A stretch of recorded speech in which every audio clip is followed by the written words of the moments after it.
Juang Mariam. Introducing first the opponent, weighing 63 kgs, refu wake now ni 9 feet. Ujamaa ameweza kuparticipate kwa mechi 3.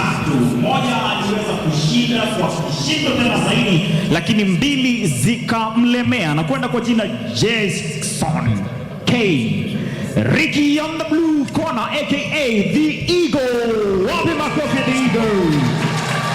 And now introducing his opponent all the way from Kenya. This guy is weighing 63 kgs. Alafu refu wake ni 170 centimeters. Huyu anapata kuparticipate in his first MMA match at Local Fight Night Entertainment. Ladies and gentlemen, show love for Alvin Mahindi, aka Alvin. And the center referee is none other than the ever competent, the international James Ouma. James Ouma.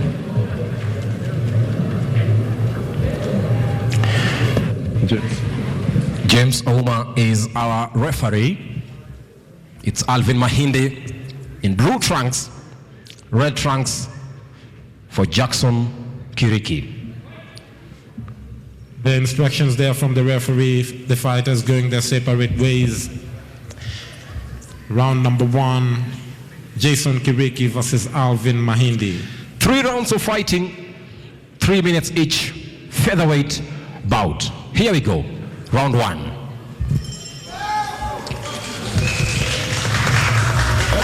With a 1-inch range advantage for Jackson Kiriki, a good takedown there in the first round with some nice lower kicks from Jackson Kiriki, and a good takedown here now into a triangular choke here, looking out to finish in the first 10 seconds of the game. Jackson Kiriki is so powerful here, looking out to finish with a nice clinch, but then Alvin Mahindi trying to fight back here. Mahindi has his head in the lock there in the guillotine, but he's likely to get out of the choke because Kiriki's arms are likely to burn out because of the energy he's using to hold his opponent's head. They are unable to secure a guillotine choke as they continue to grapple on the ground, Jason. Just 40 seconds into round 1, and Jackson Kiriki here, the Eagle, in a guillotine choke, and now unlocks himself. Alvin Mahindi, the debutant, trying to fight back here. Jason Kiriki now in full guard with Mahindi on top of him, raining down very good elbows there in the ground and pound. Kiriki trying to use the cage to his advantage so that he can stand up, but Mahindi is not letting that happen. Heavy blows going down, although the way Kiriki is holding his opponent, it is difficult for the ground and pound to transpire. Jackson Kiriki, first of all, he was in a very good position to finish, but then the debutant Alvin Mahindi Alvini was able to unlock himself out of the guillotine choke and now into a top control. Now he's got the rear naked choke. Alvin Mahindi, he's got the rear naked choke. He will go to sleep if he does not tap out. The elbow is right under the chin. Mahindi's elbow is right under Kiriki's chin. This should be over, although Kiriki is fighting the hands. Quite some good work there fighting the hands so that Mahindi cannot secure the rear naked choke. Quite some resilience there from Kiriki. And you can see here that Alvin Mahindi is taking instructions outside the cage from his coach into a rear naked choke here. Activation mode should be activated for Jackson Kiriki from Nehru County. Almost unlocking himself, but then not yet able. He must be so powerful, Alvini. Mahindi has the rear naked choke secured, although his elbow is not under the chin. He can use the neck crank, famously used by Habib. Jackson Kiriki turning into red from white. An exact show that the energy from Alvini is so massive. And Mahindi there will not be able to get the submission, but he seems to be taking instructions from his coach as he fights there. He's got a good body triangle on his opponent, which has now turned into a full guard. Kiriki is gone on top of his opponent. Great reversal. 20 seconds out of round 1, and still Jackson Kiriki in danger here now. Unlocks themselves, both men. Great fight in the first round with 7 seconds left. Referee there doing a good job. ensuring that they retain the position that they broke from. Oh, amazing. Round 1 is over, and I can say that Jackson Kiriki had a good share in the first seconds, but then also Alvin, the debutant here, showing some good energy and some comeback fight to show that he also has something to offer. 50-50 affair in my opinion. That round can go to any of the fighters, each of them showing their grappling skills, none of them yet to show off their hands, although Jason Kiriki kicked off with a nice leg kick which destabilized his opponent. Jason Kiriki there taking instructions from Mugambi as his opponent gets watered down after a heated affair. Exactly, Coach Eric Mugambi with Jackson Kiriki. And if you look at the eyes of Jackson Kiriki turning into reddish, an exact showdown that the energy from the arms of Alvin were not so to be put down. Alvin looks quite calm, taking instructions from his coaches from Ultra Fitness team. He looks comfortable. He looks comfortable in his skin, comfortable in the fight, comfortable in the cage. And I don't know if Kiriki will respect him enough to let him be comfortable in his own turf. Amazing stuff there inside the round 1 as things unfolded here before round 2. Here we go, round 2. Featherweight bout. Jackson Kiriki, again, a good takedown. That was in the first round. Things unfolded so massively. Round number 2. So head into round number 2 in the featherweight bout. Alvin Mahindi against Jackson Kiriki, the eagle. Both of them choosing to stay on their feet in the earlier seconds of round number 2. Nice Jason Kiriki sizing his opponent. Great nice head from movement there from Alvin. A great lower kick, almost putting him down, and there goes down now. Jackson Kiriki now on a side control on Alvin. The low kicks from Kiriki seem to be powerful enough to take Alvin off his feet, which is leading them to fight on the ground. Ultra fitness fighters are known for their stand-up game, so Kiriki is taking a great approach by taking this to the ground, nullifying the kickboxing attacks that would come from a very able Alvin Mahindi.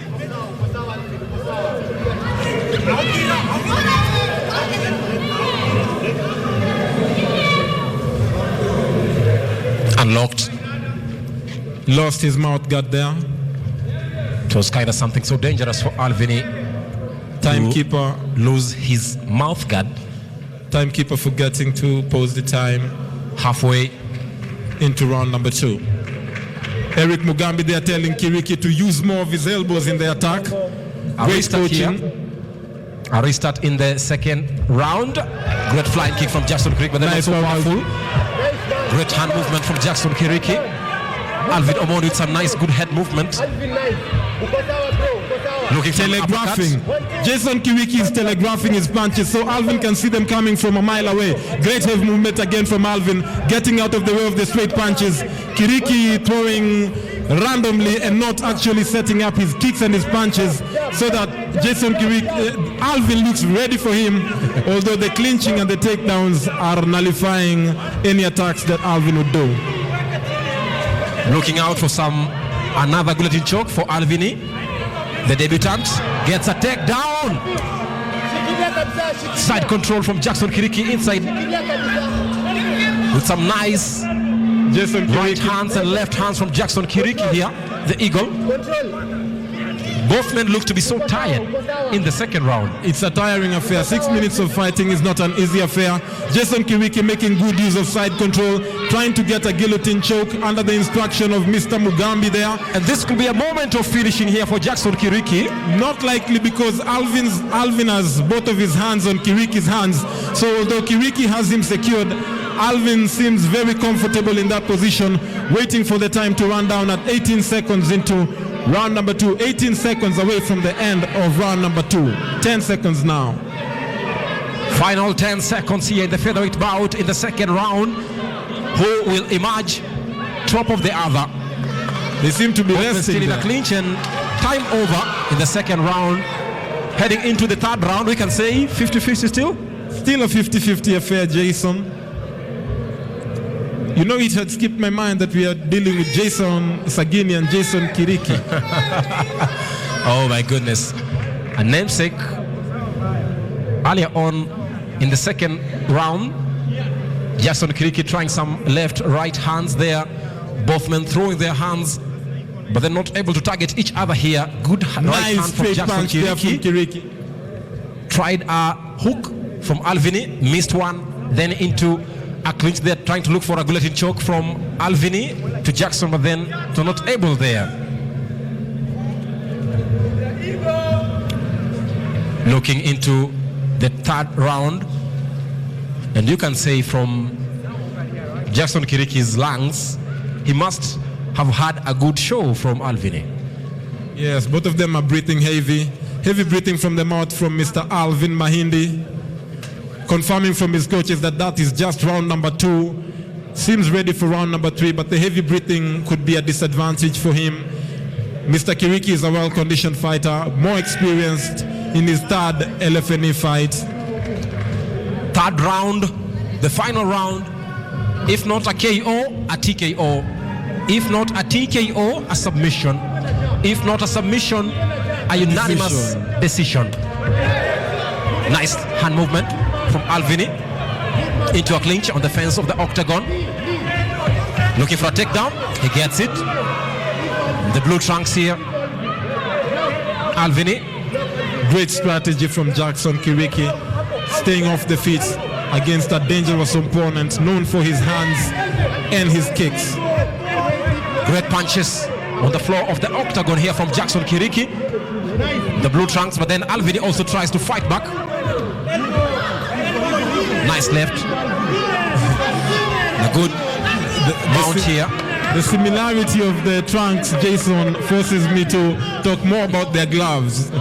Red gloves, blue gloves, easier to identify, with Alvin on the ground, Jackson Kiriki on top of him. And Alvin looks to have a dent on his left shoulder.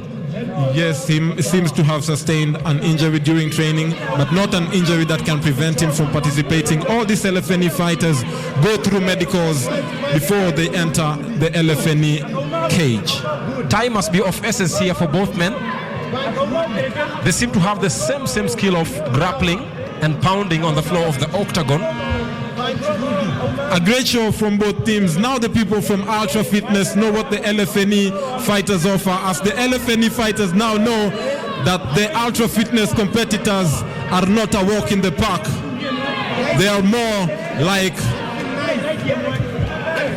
a carnivore in the cage, pacing up and down, waiting to hold down their prey, although both of them biting down on their mouth guards. Not much action there, with Mr. Alvin having his opponent in full guard.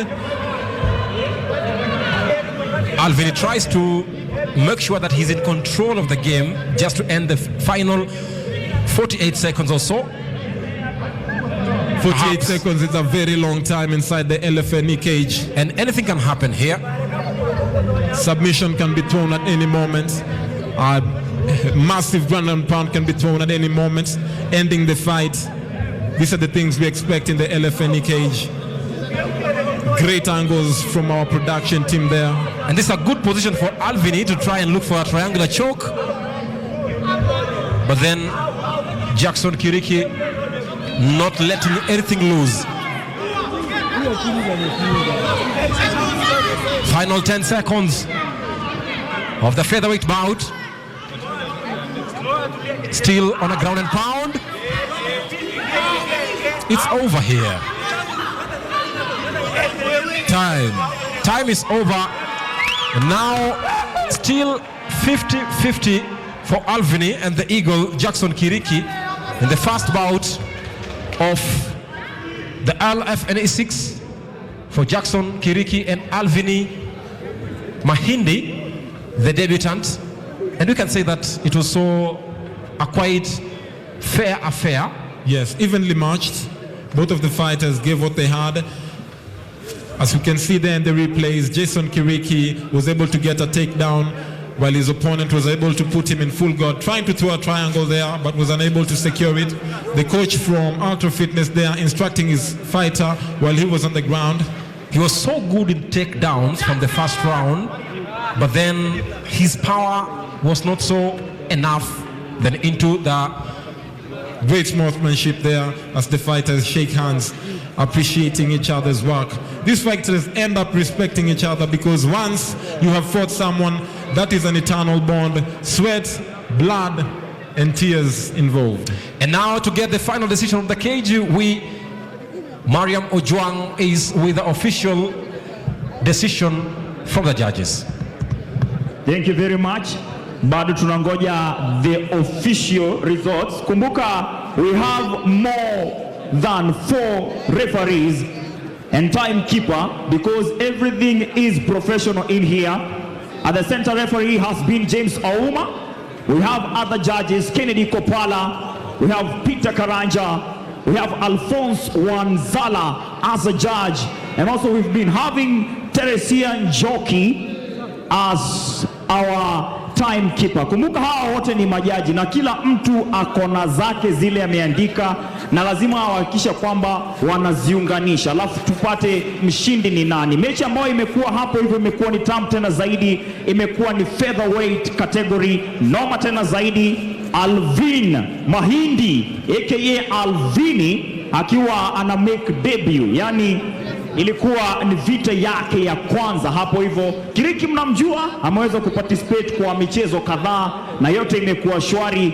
Wote hawa wanawania kupata kujua nani mnoma. Hawa ndo tunaangalia siku zijazo ambao watakuwa wakipigana pale hivyo wakinona kidogo waingie heavyweight. Alafu hiyo heavyweight ni ile ambayo niliwahi kuwa nikicheza nyakati nilikuwa Cambodia. Usisahau ya kwamba pia Jackson Kiriki akona uzani wa kilo 63 all the way from Meru to Nairobi, and then huyo mwingine pia ako na kilo 63 anakwenda kwa jina Mahindi ukipenda hapo hivyo, na imekuwa shwari tena kabisa. Bado nangoja akina Kopala hapa hivi our top judges wapate kunisaidia na zile ambazo zinajulikana kama official results. Inakuwa shwari tena kabisa. Kama uko pale nyumbani ama uko hapa unapiga selfie, unapata kutaga pale hivyo sisi at KUTV_Kenya. Vile unaweza kutaga at LFNEC. Hashtag ni moja moto tena zaidi, hashtag LFNE6. Inakuwa shwari tena kabisa, inapata furaha tena zaidi.